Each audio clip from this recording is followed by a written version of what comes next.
Hi, my name is Sarah Fessel and I'm a member of the Texas Youth Preparedness Council. Today I'll be talking about Go Kits that are used in case of a disaster.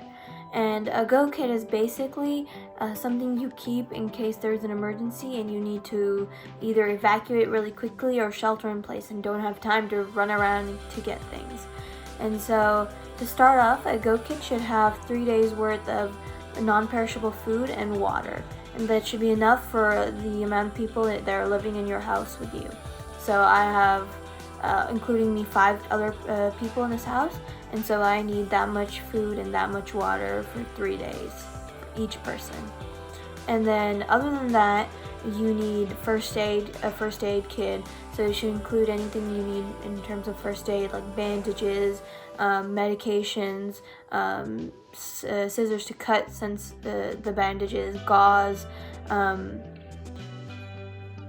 a tourniquet and things like that.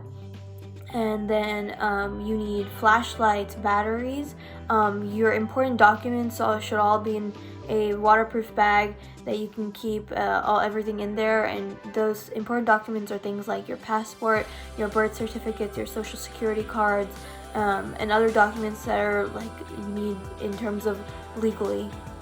And also in your Go Kit, if you have kids in the family that get distracted really fast, and you need something for them to do if you shelter in place or if you have to go somewhere really fast, something to comfort them, I would suggest like something to entertain them, like toys, coloring books, books to read, a blanket, stuffed animal, and things like that can keep them occupied and also bring them some comfort in a situation that they probably don't understand what is going on.